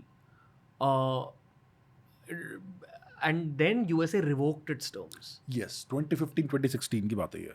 ये पूरा समझाइए कि क्या हुआ, क्योंकि मेरे ख्याल से ये ईरानियन रेजिम के लिए रीसेंट मेमोरी है, which obviously is affecting how they are thinking about this war. जी हाँ। ये क्या हुआ था एग्जैक्टली? तो ईरान का न्यूक्लियर प्रोग्राम है, ओके, वो उनका एम्बिशन ये है कि वो एक सिविलियन न्यूक्लियर एनर्जी प्रोग्राम बनाए, रिएक्टर्स बनाए जिससे इलेक्ट्रिसिटी का उत्पादन हो, दैट सॉर्ट ऑफ थिंग। और उसके लिए आपको यूरेनियम चाहिए, विच is the fuel that you use in reactors. तो यूरेनियम अगर आपको यूज़ करना है तो आपको यूरेनियम रॉ मटेरियल जो ओर होता है उसको लेना होगा, फिर उसको आपको कंसंट्रेट करना पड़ेगा which is called yellow cake, और फिर उसको आप और प्रोसेस करोगे सेंट्रीफ्यूज नाम के मशीन्स में। You will convert it into uranium hexafluoride and then you will enrich the uranium essentially, और आपको और कंसंट्रेटेड और एनरिच्ड मिलेगा। और अगर आपने लगभग 60% तक एनरिच किया उसको, then you can use it very well in reactors. और बहुत वक्त लगता है इसके, बहुत समय लगता है। और अगर आप उस यूरेनियम को 90% प्लस एनरिच कर दिया, you can use that in nuclear weapons. तो यूएस कहता है कि भाई ईरान वांट्स न्यूक्लियर वेपन्स, लेकिन सच तो ये है कि जो रिसेंट जो सुप्रीम लीडर थे जिनकी हत्या की यूएस ने, श्री अली खमेनेई जी, उन्होंने फतवा लगाया था against nuclear weapons, and he is the supreme leader. तो अगर उन्होंने फतवा दिया against nuclear weapons, it means Iran can never produce nuclear weapons as long as he is alive. तो यूएस और ईरान के बीच में 2010s में नेगोशिएशंस हुए, और 2015-16 के आसपास उन्होंने एक अग्रीमेंट किया which was called the JCPOA, joint comprehensive plan of action. उसमें क्या हुआ कि ईरान अग्रीड कि भाई हम अपने सारे न्यूक्लियर फैसिलिटीज ओपन करेंगे to inspection. IAEA, international atomic energy agency, will come periodically and see that we are complying with the deal, with the agreement, and that we are not producing nuclear weapons. और उन्होंने inspections करवाए and they were in line with the agreement.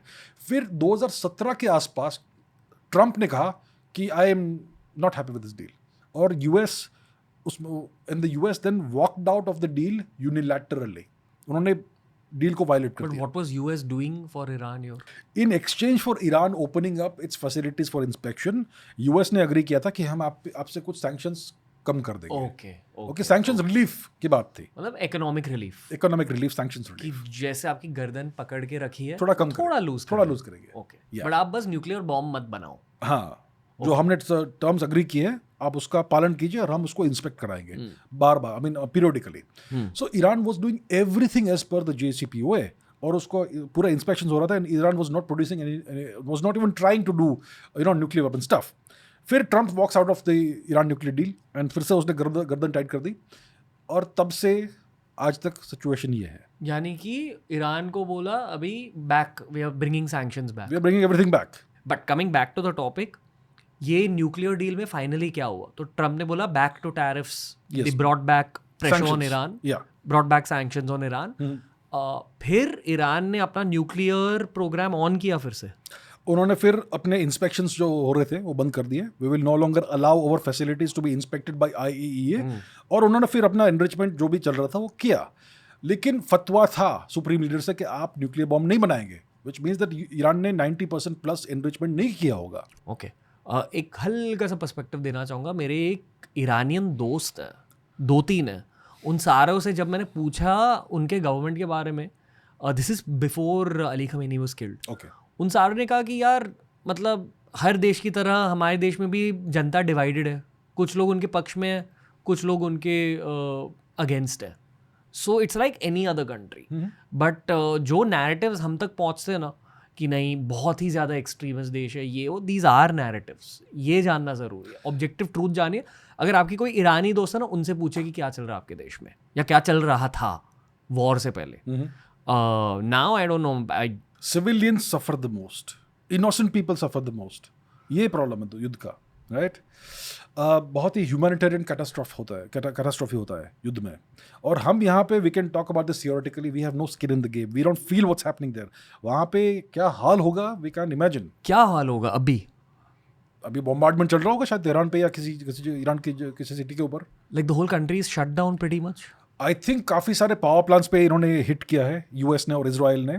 उन्होंने desalination plant 1-2 तो उड़ाए हैं, उन्होंने nuclear facilities पे bombardment किया, विच मीन्स क्या पता कुछ फॉल आउट हुआ होगा। और बहुत सारे सिटीज़ में, आई मीन वी नो कि स्कूल के ऊपर उन्होंने हिट किया, पता नहीं यूनिवर्सिटी, कोई तो टेक्नोलॉजी की यूनिवर्सिटी उनकी, उसको उड़ा दिया उन्होंने, डिस्ट्रॉय कर दिया, ताकि so that Iran can no longer produce high quality engineers. So they are trying to send Iran back to the stone age essentially.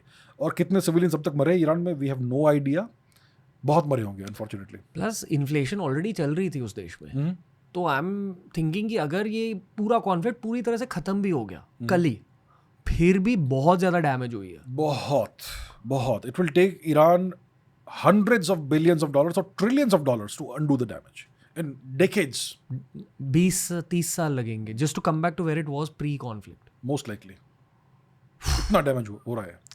Speaking about the same concept, rewind करते हैं बैक टू 1980s। एक और history का chapter है जो भारत में हमें सिखाया जाना चाहिए, but it's not spoken about enough. Iran versus Iraq war. Curds होते हैं एक एथनिसिटी ईरान में, टाइप ऑफ कम्युनिटी है। ये ईरान इराक वॉर में कर्ड्स पर केमिकल वॉरफेयर यूज़ किया गया था। केमिकल वॉरफेयर होता क्या है, कुछ केमिकल वेपन्स के बारे में बताइए। केमिकल वॉरफेयर ये होता है कि आप मोस्टली गैस होता है किसी प्रकार का, तो आपने एक बॉम्ब डाला जो फटेगा नहीं विद एन एक्सप्लोजन, लेकिन वो गैस रिलीज करेगा। फॉर एग्जाम्पल हैंड ग्रेनेड या फिर रॉकेट, या उसमें से गैस निकलेगा।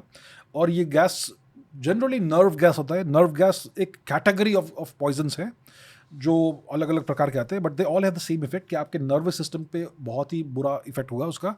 और अगर आप उस चीज़ के पास हो तो आप कुछ ही क्षणों में मर जाओगे, और अगर आप दूर हो तो आप परमानेंटली डिसेबल हो जाओगे। Okay, so nerve gas is a very very horrible weapon, और it is banned according to international law, लेकिन फिर भी कई देश उसको यूज़ करते हैं। तो अलेजिडली सद्दाम हुसैन के फोर्सेस ने अगेंस्ट द कुर्द्स इसको यूज़ किया था 1980s में। या सो या नर्व गैस होता है, और फिर सारिन गैस भी होता है which is a kind of nerve gas. फिर मस्टर्ड गैस होता है।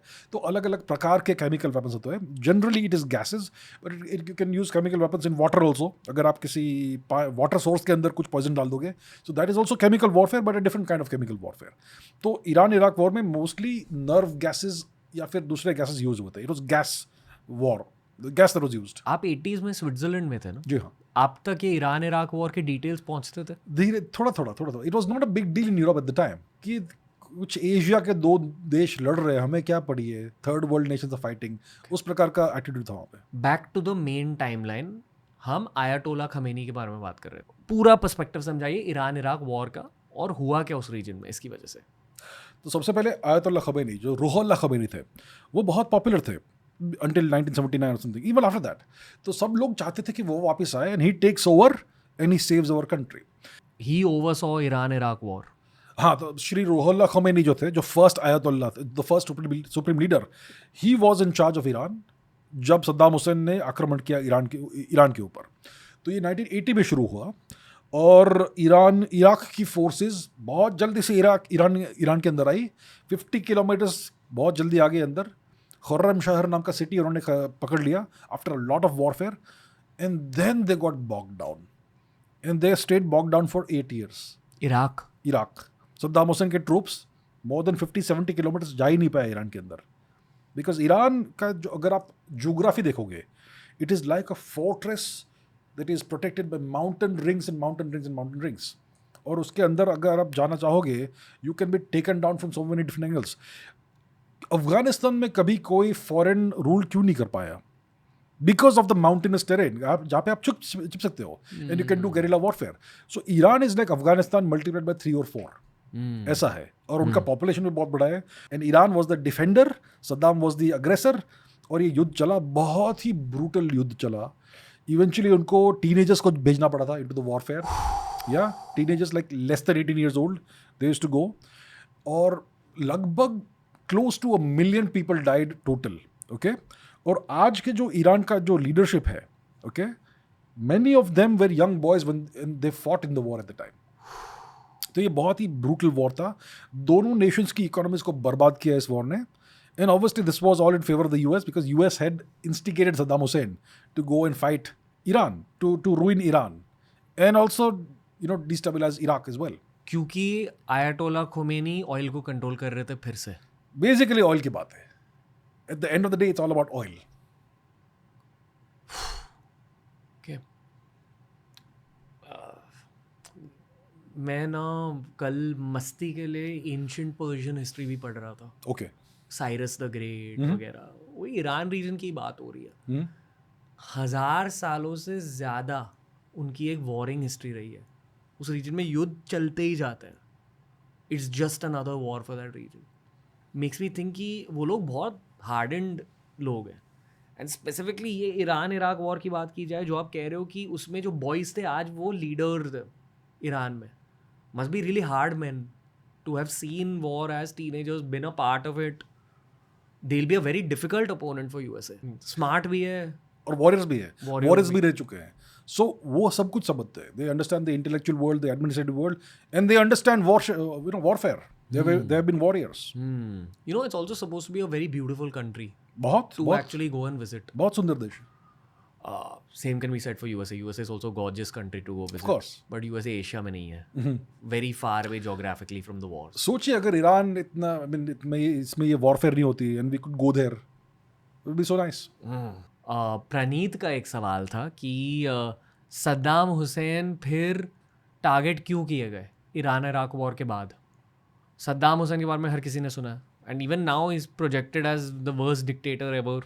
May be he was, but अगर यूएसए ने ही खुद उन्हें भेजा था ईरान के अंदर to kind of weaken Iran, then what happened post Iran Iraq war? Saddam Hussein was a disposable asset US के लिए। ओके, थोड़ी देर के लिए उसका उपयोग करो, फिर उसको साइड पे हटा दो। सो सद्दाम हुसैन डेफिनेटली डिक्टेटर था, but he was a very good administrator. आप कुछ भी कहो, उसके जब तक वो रूलर था इराक का, Iraq was very well governed. Iraq is a Islamic nation, okay, वहाँ पर लेकिन फुल सेक्युलरिज्म था। women did not have to wear burqas, women could work as just like men. Iraq में कितने सारे अलग अलग एथनिसिटीज़ है जो आज लड़ते हैं, उस समय किसी को लड़ने की अनुमति नहीं थी। सो Iraq was very very well governed by Saddam Hussein. और सद्दाम हुसैन, जो भी कहो आप, he was a nationalist, he was a patriot. और इसलिए the US had a problem with him, क्योंकि वो चाहते थे some puppet who will obey all their orders. इन्होंने सद्दाम हुसैन को इंड्यूस किया टू अटैक ईरान, लेकिन Saddam Hussein was willing to do this क्योंकि he was after personal glory. वो चाहता था कि वो राजा ईरान का भी बन जाए। So there was something in it for him. वो सिर्फ किसी के ऑर्डर्स नहीं ले रहा था, he was actually driven by this sort of motivation. He was driven by greed essentially. So he was doing it for himself, not for the US. मतलब Iraq चाहता क्या था वो ईरान इराक वॉर से? टेरिटरी, जमीन, oil और oil.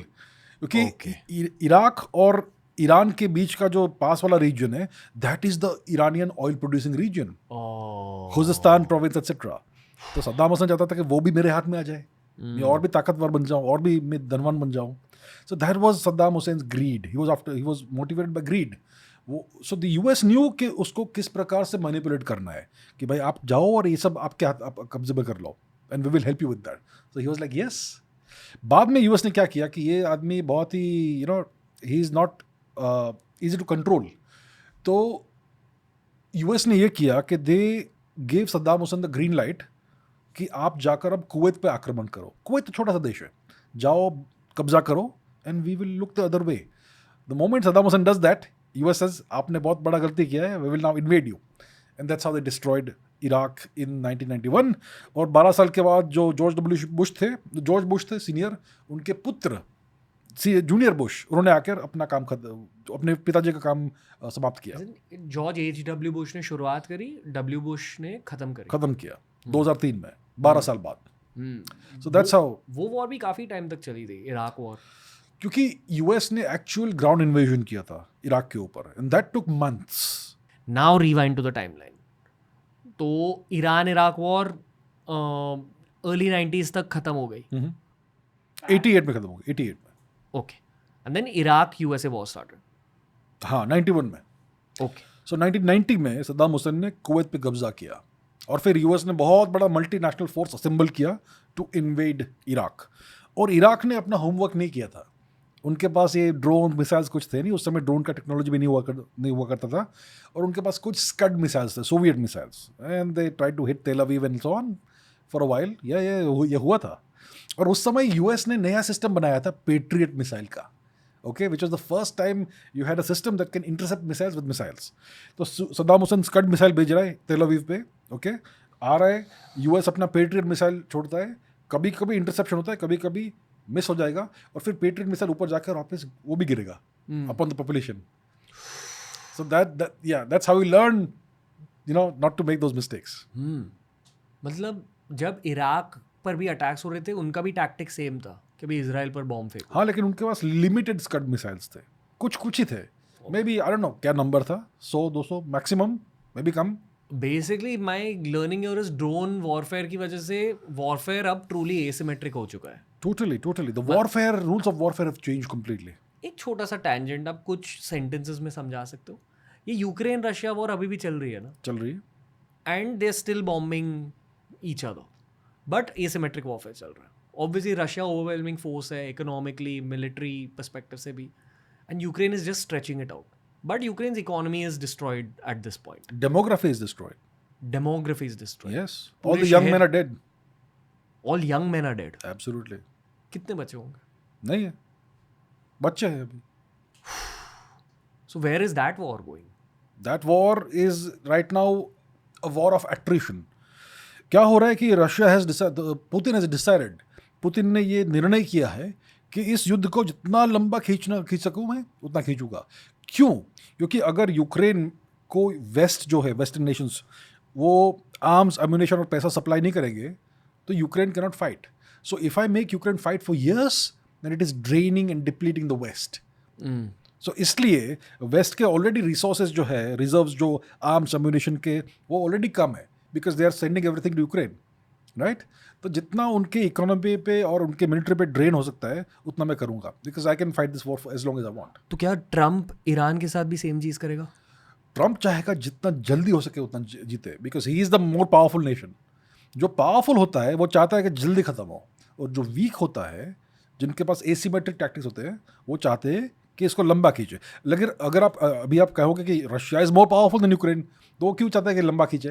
Because Ukraine is supported by a much more powerful coalition of nations, सारे western nations. So comparatively Russia is weaker economically at least. Okay, wow. Back to Iran Iraq war का the and. Iran में क्या हुआ Iran Iraq war के बाद, जब सद्दाम हुसैन पर attacks किए जा रहे थे? जब सद्दाम हुसैन पे अटैक्स हो रहे थे उस समय ईरान ने कुछ भी पार्टिसिपेट नहीं किया इसमें. It stayed aside. वो दूर से खड़ा रहा और देखा उसने क्या हो रहा है. उसने कहा कि ये मेरी लड़ाई नहीं है, I will not fight for the US, I will not fight for Saddam. एक दूसरे को मारने दो. उनका ऑलरेडी इकोनॉमी काफ़ी डेवस्टेड हो गया था. They were still recovering from the horrible 8-9 year war against Iraq. So Iran ने they set on the sidelines. Okay. economically not in a good place, just doing their own thing, making the money through oil. या only oil, फिर 90s, 2000s, 2010s में यही हुआ यही चला, yes. कि not the strongest economically, but oil के through पैसे कमा रहे हैं. बिल्कुल, उनके पास एसेंशियली एक ही रिसोर्स है, एक ही मेजर रिसोर्स है उनके देश में। या सो That's about it. या पैरेलली मेरे ख्याल से 90s, 2000s, 2010s में बाकी के gulf countries, UAE, Qatar, Saudi Arabia, उन्होंने बहुत ज़्यादा ग्रोथ देखी. बिल्कुल, वाई? क्योंकि उनके ऊपर कोई सैंक्शंस नहीं थे, so they could sell their oil to the whole world without restrictions. These nations are doing what the US is. देखिए, यूएस नहीं चाहता कि उनका तेल चोरी करे. यूएस क्या चाहता है कि आप अगर तेल बेचोगे तो you will only do transactions in US dollars. Okay, इसको कहते हैं petro dollar system. So that's how they want to control the world's economy. This is what I was trying to get to कि Iran regime की सबसे बड़ी गलती क्या थी? Why did they attract this enmity? It's important as a geopolitical factor. Coming back to Saddam Hussein, उसने एक बड़ी गलती की थी. ही was trying to sell oil in euros. Got it. Okay, in 1990 or whatever. Clarity. This is the clarity I have got from this piece. ये सबसे बड़ा kind of red card है यूएसए के लिए. Yes, बिल्कुल. राइट? कि यार ये कैसे किया आपने? How dare you deal in a currency other than dollars? बिल्कुल. राइट? अभी ये थोड़ा समझाइए, इसका लॉजिक क्या है कि जब कोई देश तेल खरीदता है डॉलर्स में नहीं, how is the US getting affected? Great question.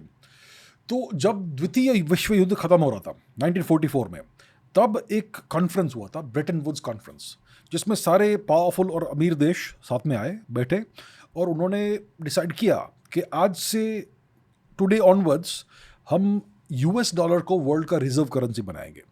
Okay, और इसका मतलब ये कि जितने भी इंटरनेशनल ट्रांजैक्शंस करने होंगे we will do in US dollars. Okay, और उस समय यूएस डॉलर जो था it was pegged to the price of gold.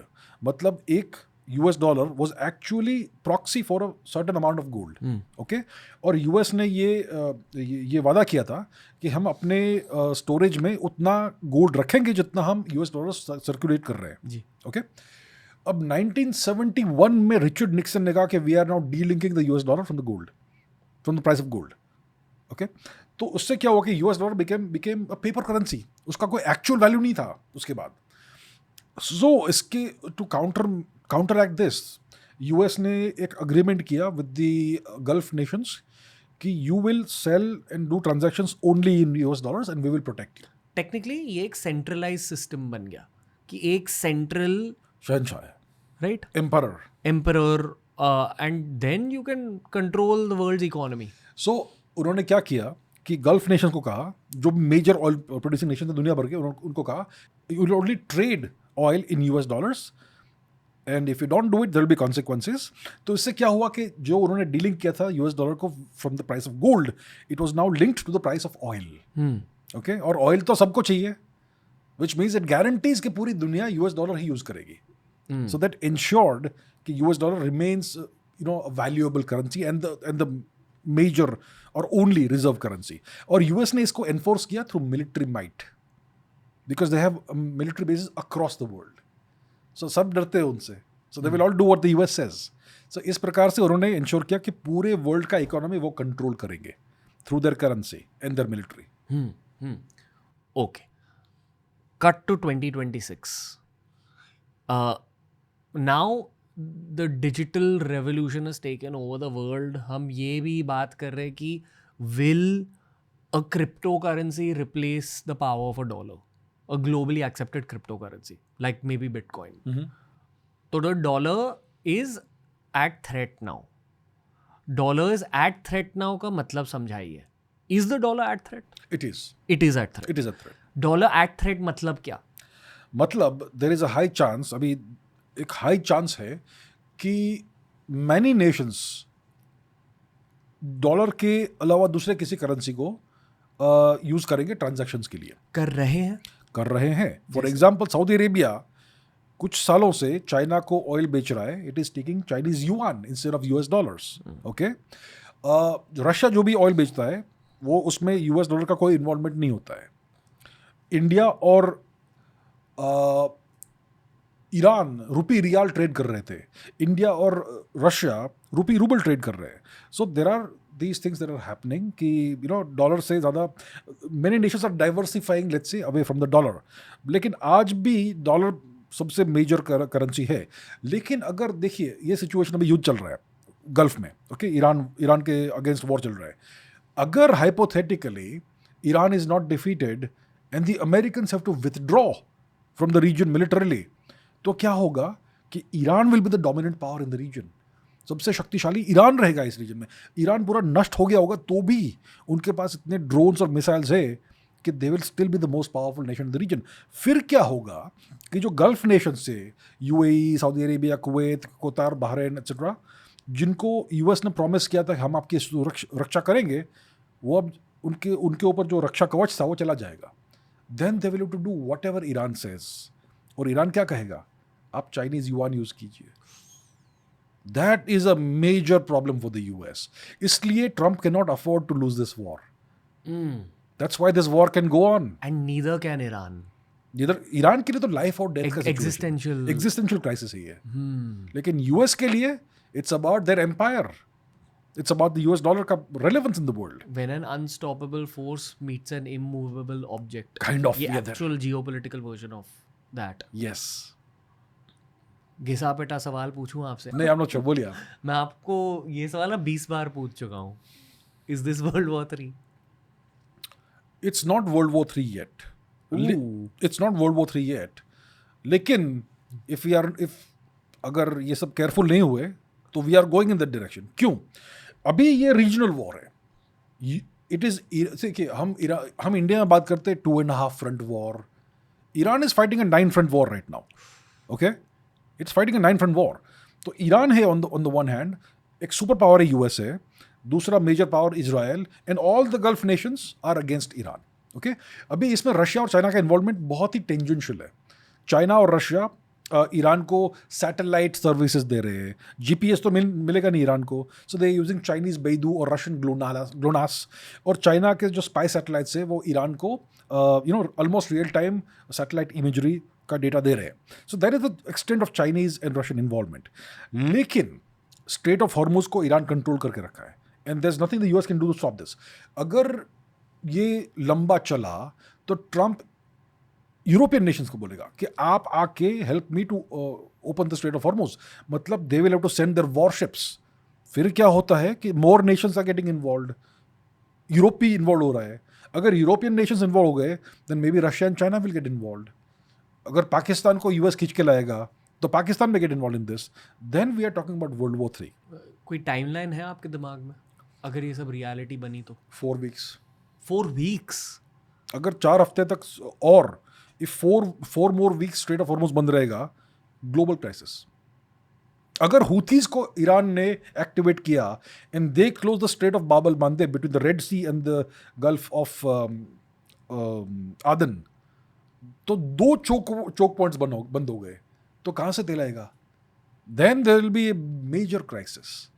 And then currently Houthis का रोल क्या है ये कॉन्फ्लिक्ट में? अभी हुथीज इतना इन्वॉल्व नहीं है। उन्होंने कुछ मिसाइल्स लॉन्च किए हैं रिसेंटली, लेकिन इतना एक्टिव नहीं है अभी। But they are an asset of Iran. Houthis कैसे समझाए? Like modern day pirate part of military, pirate like military? हाँ, देखिए वेस्टर्न मीडिया उनको क्या कहता है? Houthi rebels. उनको ईरान सपोर्ट करता है and they are fighting for their existence and for their country. Yemen के ऊपर बहुत बहुत कैटास्ट्रॉफिक अटैक्स हुए over decades. Okay, last year Houthis ने स्ट्रेट ऑफ बाब अल मांदेब बंद किया था। लास्ट ईयर नहीं, हाँ 2025 में, राइट, 2024-25 के आसपास। US launched hundreds of air strikes on the Houthis in 1 year. Okay, and the Houthis were not defeated. बाद में उन्होंने एग्रीमेंट किया कि we will open it for America but not for Israel. तो आज भी Israeli ships can't go through the straight of Bab al Mandeb and the Houthis have the fire power to destroy ships. तो इस समय हुथीज activated नहीं है इतने, लेकिन अगर ज़रूरत पड़ी तो ईरान बोलेगा हुथीज को कि आप भी इसमें हो जाइए involve, and then they can close the straight of Hormuz, Strait of Bab al मांदेब। तो 2 मेजर चोक पॉइंट्स बंद हो जाएंगे and that will be a serious crisis. क्योंकि अगर हॉर्मोज बंद है और भारत लेट्स से रशिया से ऑयल मंगा रहा है, इट कम्स थ्रू बाब अल मांदेब। मे बी भारत को एक्सेप्शन मिले कि भाई भारत की तरफ जा रहा है तो they will allow it to go, but कोई गारंटी नहीं है। You don't know what's gonna happen. तो ये है, अगर 4 सप्ताह और चलेगा ये, it's gonna be a global crisis. Oil crisis. Oil prices will skyrocket. और ये पहले कभी हुआ? 1973। It had happened. Yes. Okay, आम जनता के लिए जिंदगी कैसे बदलेगी? महंगाई, शॉर्टेजेस। देखिए, अगर तेल महंगा होता है तो petrol, diesel, kerosene, LPG, plastic, fertilizers, हर चीज महंगी होती है। देखिए, one of the by products of oil production is fertilizers. It's also helium. Helium के बिना सेमीकंडक्टर्स नहीं बनते। अगर हीलियम बंद हो गया तो आपके चिप्स बंद हो जाएंगे, फिर आपके फ़ोन के प्राइस बढ़ जाएंगे, आपके लैपटॉप्स के प्राइस बढ़ जाएंगे। जिस भी चीज़ में चिप होता है उसका प्राइस बढ़ जाएगा। अगर आपका पेट्रोल डीजल महंगा है तो आपके टमाटर, आपके आलू के प्राइस बढ़ जाएंगे, डबल हो जाएंगे, ट्रिपल हो जाएंगे। आपके वेजिटेबल्स के प्राइस बढ़ जाएंगे। अगर एलपीजी की कमी हो गई तो गवर्नमेंट रेशनिंग कर देगी एलपीजी का। अगर आपको लेट्स से साल का 10 सिलेंडर मिल रहा था, अभी 4 मिलेगा या 5 मिलेगा। That's a disaster for everybody. अगर आपको पाइप्ड एलपीजी मिलता है तो आपको अभी हाइपोथेटिकली मैं बोल रहा हूँ, I hope it doesn't happen, लेकिन अगर आपका पाइप्ड एलपीजी है तो मे बी दिन में 3 घंटे मिलेगा, तब उसमें जो करना कर लो। फंडामेंटल लॉजिक ये रहता है युद्ध का कि someone becomes richer. Oh yeah. Someone becomes richer either through force or indirectly through businesses related to war. Yes. And that is still America. America. Yeah. सब कुछ छानबीन करके फाइनली अमेरिका। देखिए, America it is setting on the other side of the planet. वहाँ पे उनके घर में कुछ भी प्रॉब्लम नहीं है। नोबडी इज लॉन्चिंग मिसाइल्स और ड्रोन्स देयर। वहाँ पे कुछ भी प्रॉब्लम नहीं है। All the problems are here in our neighbourhood. So US के लिए it's a comfortable life and they will benefit long term from this war. तो future of this conflict unpredictable है। Unfortunately. Unpredictable है। Yes. There's no point in guessing. We don't even know what will happen. Because देखिए, अगर cease fire होता है on Iran's terms, then the dollar goes down. वो तो US को बिल्कुल ही एक्सेप्टेबल नहीं होगा, राइट? अगर देखिए, अगर फर्टिलाइजर का शॉर्टेज होता है उससे क्या होगा कि फूड के प्राइस बढ़ेंगे नहीं, फूड कम हो जाएगा, फूड प्रोडक्शन कम हो जाएगा। अगर ये 6 महीना, 1 साल, 2 साल चला तो कई जगह पे फैमिन हो जाएगा। ये भी पॉसिबिलिटी है। मैं नहीं कह रहा हूँ कि 100% होगा, लेकिन डेफिनेटली इसके इफेक्ट्स होंगे। So this is going to be a global systemic shock, systemic catastrophe the longer it lasts. Chavda sir, Illuminati क्या चाह रही है यहाँ? क्या चाह रही है? इल्यूमिनाटी चाह रही है शायद कि इजराइल का टेरिटरी बढ़े। Okay, to end this episode, एक वो टाइमलाइन में हल्के से लौटते हैं। ये 1990s, 2000s, 2010s की बात अगर हम करें ईरान से related, nothing worth speaking about? Nothing major happened. No catastrophes, no wars, sanctions, crushing poverty, human suffering. तो क्या 30 साल के लिए बस इसी युद्ध के लिए तैयारी कर रहे थे ऑन सम लेवल? ईरान बिल्कुल कर रहा था तैयारी, रेडी, बिल्कुल। उन्हें पता था कि ये होगा। एसेंशियली वो 47 ईयर से ट्राई कर रहे, होमवर्क कर रहे थे, प्रिपरेशन कर रहे थे।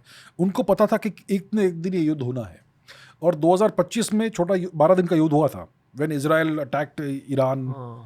And Iron Dome was breached. Iron Dome was breached a little bit, and then Trump bombed Natanz and Fordo with his stealth bombers. And उसने कहा कि, and Trump ने declare किया था 2025 में, now we have permanently destroyed Iran's nuclear capabilities. So he was either lying then or he's lying now. Because in 25 Trump ने declare किया था दुनिया के सामने कि हमने ईरान के nuclear capabilities permanently destroy कर दिया है. It's all about saving the dollar. Right now, yeah. So they want to have 3 things. One is serve Israel. Second, control the oil. Third, save the dollar. And all 3 can be achieved through winning this war. Yes, but how do you win the war is the question. This is why the nuke thing gets floated.